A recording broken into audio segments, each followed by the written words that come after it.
कैसे लग रहे हैं ठाकुर जी?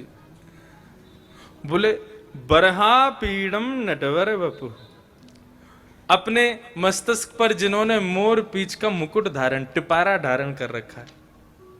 ये पीछे श्रीनाथ जी ने टिपारा धारण किया है। ऐसे ही बरहा पीड़म और नटवर वपु। नट किसको कहते हैं? बोले मंच पर लोगों को प्रभावित करने वाले नाट्य कलाकारों को नट कहा जाता है। उन लोगों को प्रभावित करने वाले नटों में जो सबसे श्रेष्ठ हैं, मतलब एक बार जिसके सामने से चले जाते हैं वो देखता ही रह जाता है ठाकुर जी को। नटवर वपु और कर्णयोः कर्णकारम। पूज्य नाना जी इसका इतना सुंदर भाव कहते थे कर्णयोः कर्णकारम का। नाना जी कहते थे कान है बहुवचन और कुंडल एक ही पहना है ठाकुर जी ने। मतलब कान तो दो हैं ठाकुर जी के, लेकिन कुंडल एक ही है। तो बोले कैसे पहनते हैं ठाकुर जी? बोले कुंडल भी कोई सोने का हीरे का नहीं पहनते ठाकुर जी, पुष्प का कुंडल पहनते हैं। और कैसे पहनते हैं? कभी या कान में पहने और कभी या कान से निकाल करके दूसरे कान में पहन लें, कभी या कान से निकाल के फिर वही कान में पहन लें। मतलब दोनों कानों में एक ही कुंडल बार बार बदल बदल करके ठाकुर जी पहन रहे हैं। कर्णयोः कर्णकारम और विभ्रदवासः कनक कपिसम। ऐसी पीतांबरी पहन करके ठाकुर जी आते हैं कि सूर्य भी अपने आगे बादलों को ले आता है कि भैया अब द्वितीय सूर्य नंद भवन से निकला है, मेरी आवश्यकता नहीं है। विप्रतवासः कनक कपिसम वैजयंतीम च मालाम। वैजयंती माला पहनी ठाकुर जी ने। रंध्रान वेणु अधर सुधया। अच्छा एक बात बताओ, ठाकुर जी इतनी बड़ी माला क्यों पहनते हैं? हम लोग माला धारण करते हैं ज्यादा से ज्यादा अपनी छाती तक, पेट तक, नाभि तक। और कभी श्रीनाथ जी को देखो, राधा रमन जी को देखो, बिहारी जी को देखो, गले से लेकर के पैरों तक पूरे अंग पर माला धारण करते हैं। इसका भाव क्या है? बोले ये ठाकुर जी का भाव नहीं है, ये उन पुष्पों का ही भाव है। क्योंकि जब कभी भी ठाकुर जी जब चलते हैं तो ललित गति विलास बल गुहास, ठाकुर जी ललित गति से चलते हैं, टेढ़ी मेढ़ी चाल से चलते हैं, इस भांति चलते हैं कि सामने जो मालाओं के पुष्प हैं वो ठाकुर जी के चरणों से जब टकराते हैं तो टकरा करके उन पुष्पों की पंखुड़ियां उखड़ उखड़ करके आगे गिरती जाती हैं। और ठाकुर जी जैसे जैसे चलते जाते हैं तो पंखुड़ियां आगे गिर करके ठाकुर जी के मार्ग को कोमल बनाती हुई चलती हैं। इसलिए ठाकुर जी पूरे अंग पर माला धारण करते हैं ताकि ठाकुर जी चले तो आगे वाला मार्ग बिल्कुल प्रशस्त होता चला जाए। इसलिए ठाकुर जी के पूरे अंग पर माला। और जो सेवक होते हैं, अर्चक होते हैं, वे इसी भाव से धारण कराते हैं कि हम तो ठाकुर जी का पर्दा कर देंगे, ठाकुर जी को सुला के चले जाएंगे। ठाकुर जी कहीं निकुंज में घूमने जाएं तो कहीं कोई कीट पत्थर ठाकुर जी को लग ना जाए तो पुष्प नीचे रहेंगे, तो ठाकुर जी के पैरों की टक्कर से इनकी पंखुड़ियां आगे गिरती रहेंगी और ठाकुर जी को नीचे कोमलता का अनुभव होगा। इसलिए ठाकुर जी पूरे अंग पर माला धारण करते हैं। वैजयंतीम च मालाम और रंध्रान वेणुवधर सुधया। अपने होठ रूपी तकिया पर उस अत्यंत कष्ट को सहन करके बनने वाली वेणु। बंधुओं, भक्त बनना साधारण नहीं है। गोपियां प्रणय गीत जब गाती हैं तब भगवान से कहती हैं, प्रभु आप भोक्ता हो, आप नहीं जानते कि भक्त कितनी मेहनत से बनता है। भक्त और भात दोनों की बनने की प्रक्रिया बिल्कुल एक जैसी है। भात पहले धान के रूप में उसको लाया जाता है, फिर धन कुटा से उसको कूटा जाता है, फिर उसके छिलकों को उतार दिया जाता है, उसके बाद में गरम गरम खोलते हुए पानी में उस भात को डाल दिया जाता है। और जब तक उसके भीतर के प्राण तक ना निकल जाएं तब तक उसको उस गर्म पानी में खोलाया जाता है। और उसके बाद में हाथ में लेकर के मीड़ के देखा जाता है, नरम हो जाता है ना, तब प्रभु आपको प्रसाद में उसका भोग लगाया जाता है। जिस भांति जिन जिन प्रक्रियाओं से भात आपके सामने आता है ना प्रभु, उन उन प्रक्रियाओं से भक्त भी आपके सामने आता है। संसार के लोक लाज रूपी धनकुटा खूब कूटते हैं हमको। कहां जा रहे हो? दर्शन करने जा रहे हैं। अरे पागल हो क्या? दर्शन वर्शन में क्या धरा है? कहां जा रहे हो? बोले बद्रीनाथ जा रहे हैं। बोले अभी अभी तो गए थे। बोले तो फिर जा रहे हैं। बोले इसी में लगे रहे ना, काम वाम कुछ मत करना। ये लोगों के ताने रूपी धनकुटा से हमको कूटा जाता है। परिवार के ना जाने कितने सारे और भी भावों के भाव रूपी गरम गरम जल में हमको जिस प्रकार भात पकता है वैसी पकाया जाता है। इतनी सारी आपत्तियों को पार करने के बाद में तब हम तुम्हारे भोक्ता रूप में, तब तुम्हारे भोग के रूप में भक्त बनकर के तुम्हारे सामने प्रस्तुत होते हैं। लेकिन तुम क्या जानो कितने कष्ट से हम आए हैं।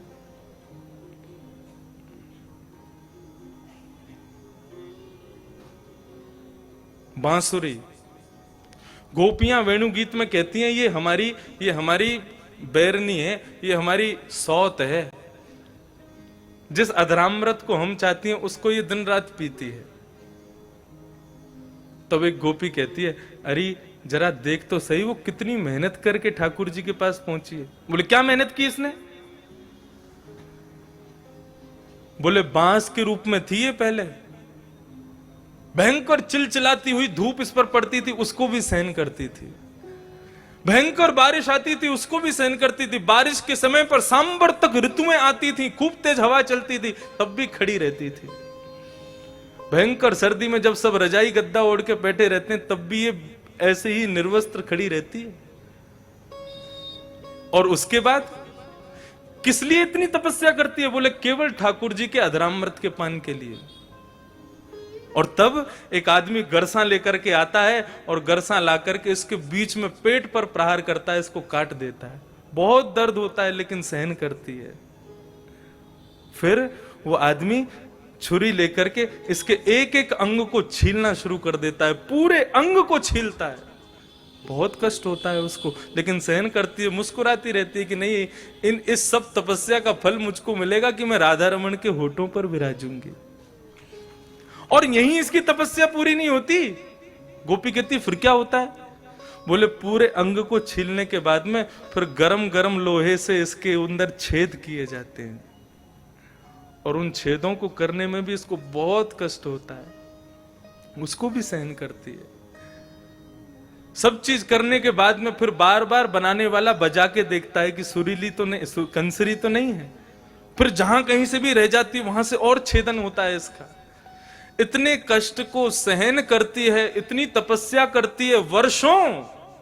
इतनी तपस्या करने के बाद में इसको यह सौभाग्य मिलता है कि ठाकुर जी उसको अपने अधरामृत पर बिठाते हैं। और ठाकुर जी मानो इस भाव से करते हो, तेने बड़ी तपस्या करी ना मेरे पास आवे के काजे, चल आजा अब तेरी मैं सेवा करूंगा। तो बोले क्या किया? बोले उस वेणु को अपने होष्ट रूपी तकिया पर ठाकुर जी ने लेटा दिया।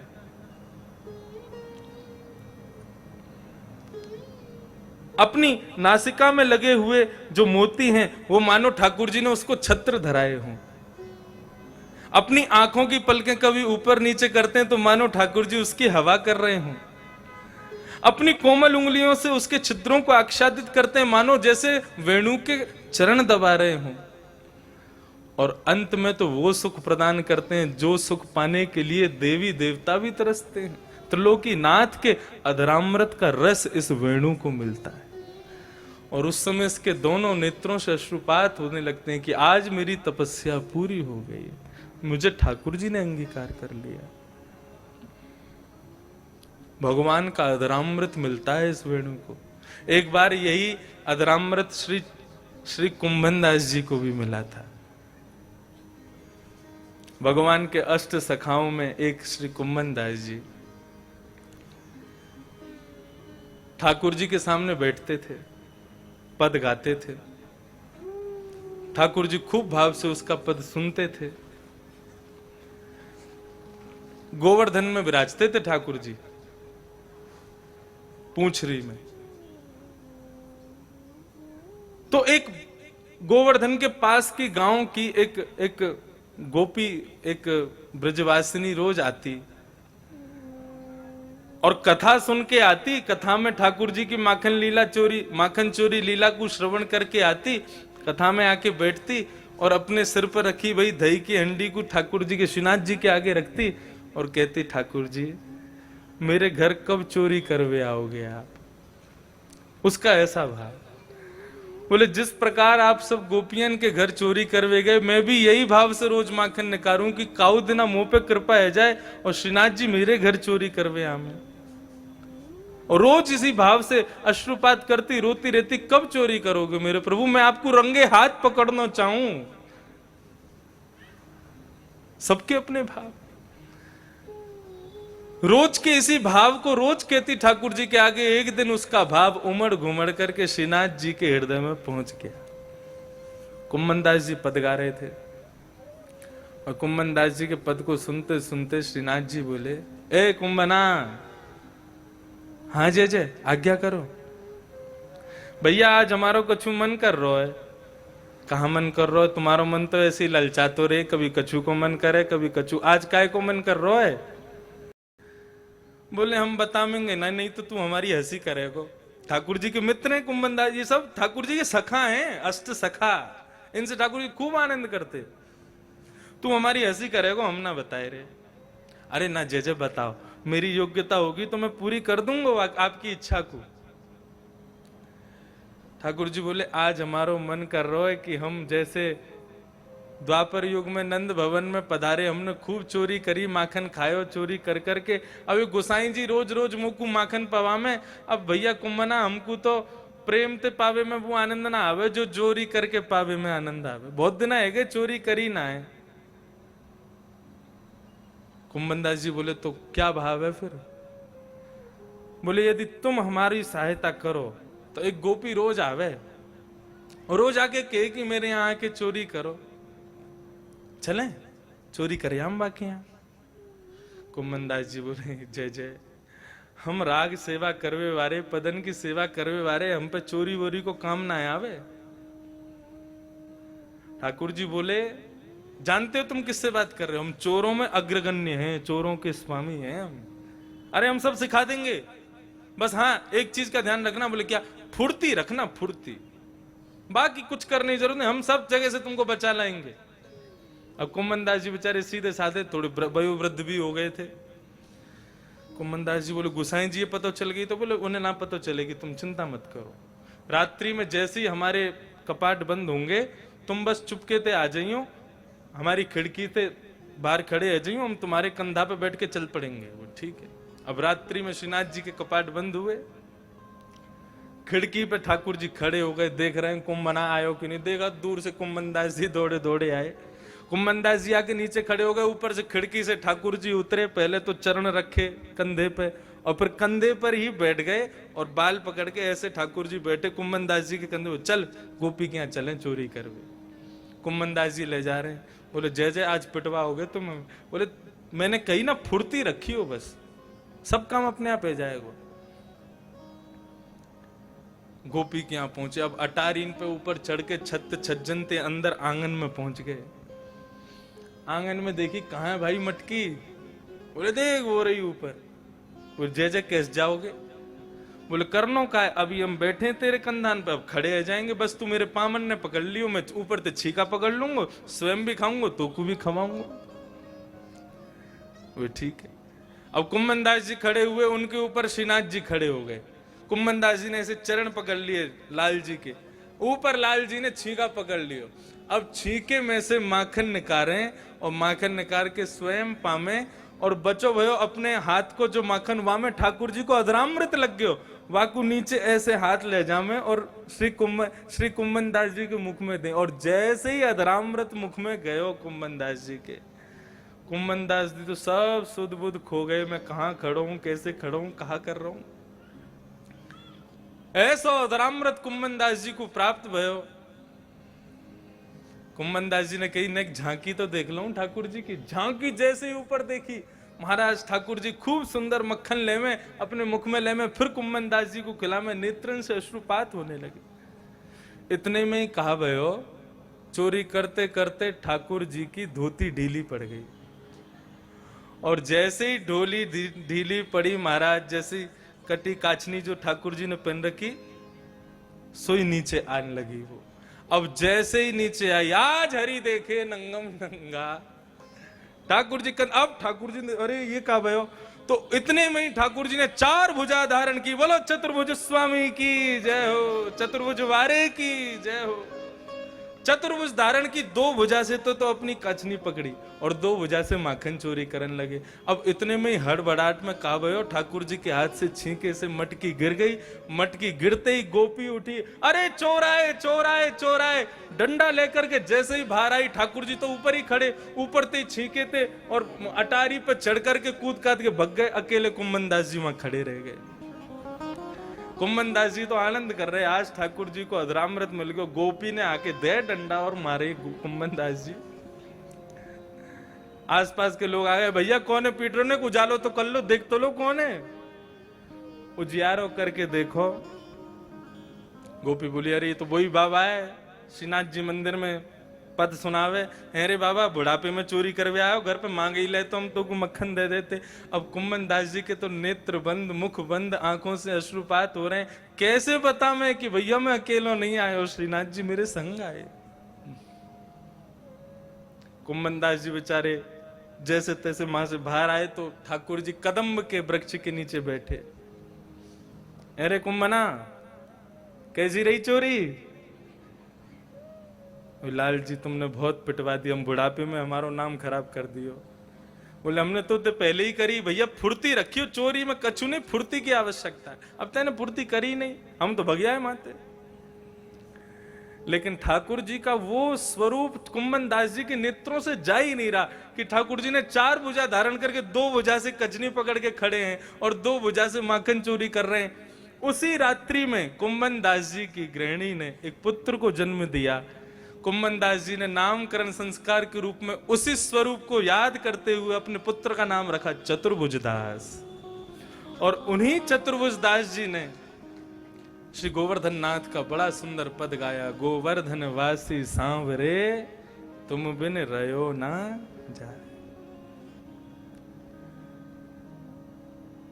तो अधरामृत ठाकुर जी का श्री कुम्मन दास जी को प्राप्त हुआ। वही अधरामृत इस वेणु को मिलता है। तो यही श्लोक, इसी भाव का गान वे सभी बालक हिमालय पर जाकर के कर रहे थे।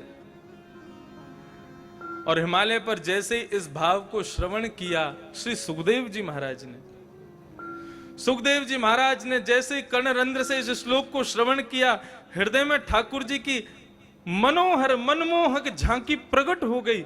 सुखदेव जी बोले, निर्गुण निराकार ब्रह्म का स्मरण कर रहा हूं, मेरे हृदय में ठाकुर जी की झांकी कैसे आ रही है? ये कौन है? ये कौन बालक मेरे हृदय में प्रकट हो रहा है?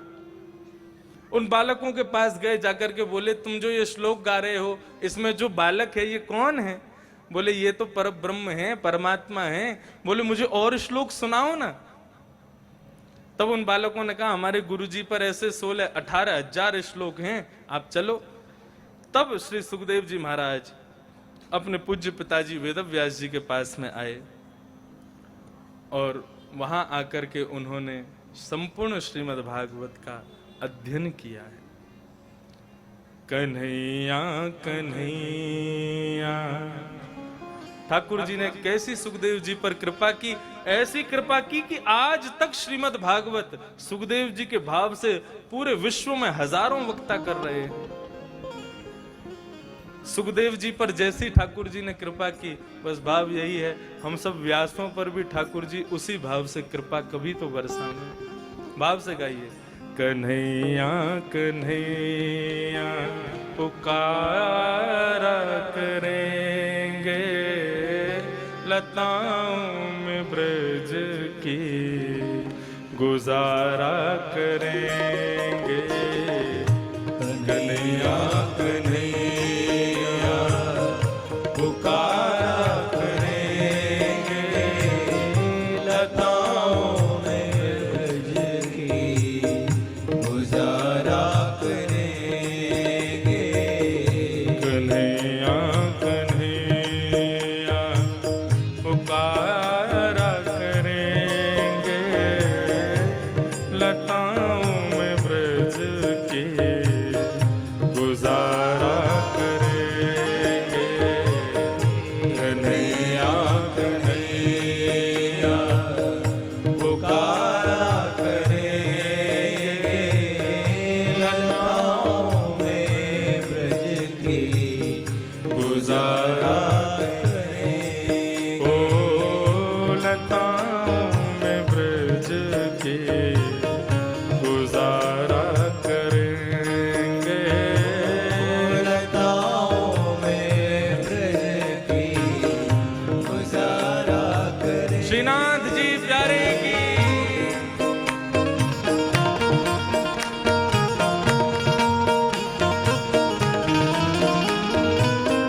अच्छा, हमने श्रीनाथ जी को कहीं अपने हृदय में बसा लिया, लेकिन किसी अपराध से यदि वे रूठ गए, वे हमसे नाराज हो गए, हम भैया पापी तो ही हैं, कोई ना कोई गलत काम हमसे हो ही जाता है। ठाकुर जी उस अपराध को माफ कर दो, क्षमा कर दो, ऐसा तो मत करो आप हमारे साथ। ठाकुर जी को यदि प्रेम से मनाना है तो क्या करना है? जो रूठेंगे हमसे वो श्रीनाथ प्यारे, जो रूठेंगे हमसे जो श्रीनाथ प्यारे, जो रूठेंगे हमसे वो श्रीनाथ प्यारे, जो रूठेंगे हमसे जो श्रीनाथ प्यारे, चरण पड़ उन्हें हम मनाया करेंगे, चरण पड़ उन्हें हम मनाया करेंगे। कन्हैया कन्हैया पुकारा करेंगे, लताओं में ब्रज के गुजारा करेंगे। कन्हैया कन्हैया पुकारा करेंगे, लताओं में ब्रज की गुजारा करेंगे। गोवर्धन नाथ की जय हो।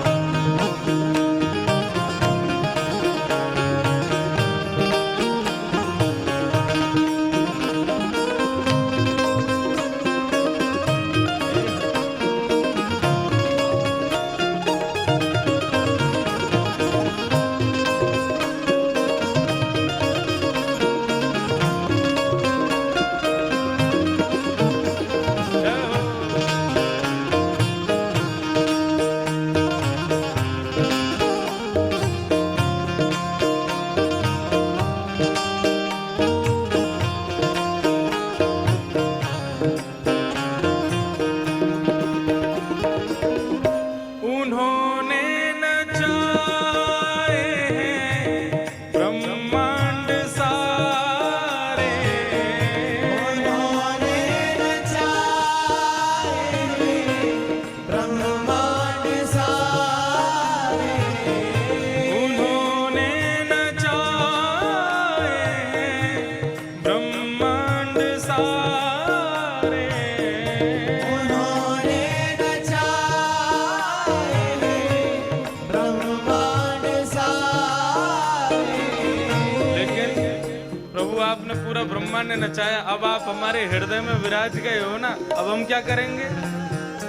आपने तो पूरा ब्रह्मांड नचाया, मगर अब उन्हें हम नचाया करेंगे, मगर अब उन्हें हम नचाया करें, मगर हम उन्हें हम नचाया करेंगे, मगर हम उन्हें हम नचाया। गाइए।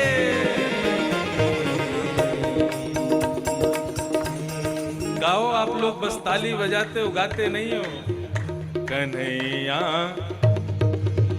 ओ कन्हैया कन्हैया पुकारा करेंगे, लताओं में ब्रज की गुजारा करेंगे।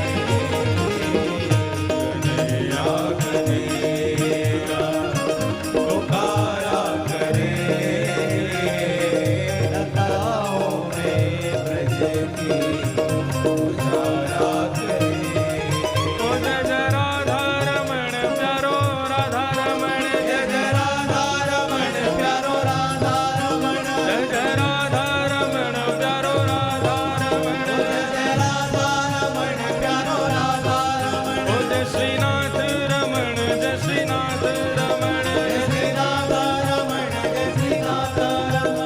जय श्रीनाथ रमण प्यारो नाथ रमण, नाथ रमण प्यारो नाथ रमण, ओ जय श्रीनाथ रमण प्यारो नाथ रमण, नाथ रमण जय श्रीनाथ रमण, ओ जय श्रीनाथ रमण प्यारो नाथ रमण, नाथ रमण प्यारो नाथ रमण, ओ जय श्रीनाथ रमण प्यारो नाथ रमण, श्रीनाथ रमण प्यारो नाथ रमण, जय श्रीनाथ रमण प्यारो नाथ रमण, नाथ रमण प्यारो नाथ रमण, ओ जय श्रीनाथ रमण प्यारो नाथ रमण, श्रीनाथ रमण प्यारो श्रीनाथ प्यारे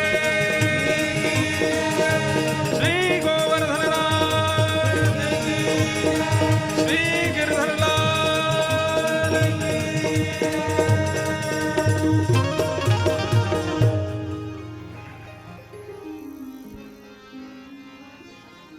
कन्हैया कन्हैया पुकारा करेंगे, लताओं में ब्रज की गुजारा करेंगे। सुखदेव जी पर ठाकुर जी ने ही कृपा की। बंधुओं, उनकी कृपा के बगैर ना उनका दर्शन संभव, ना उनका श्रवण संभव, ना उनका कथन संभव।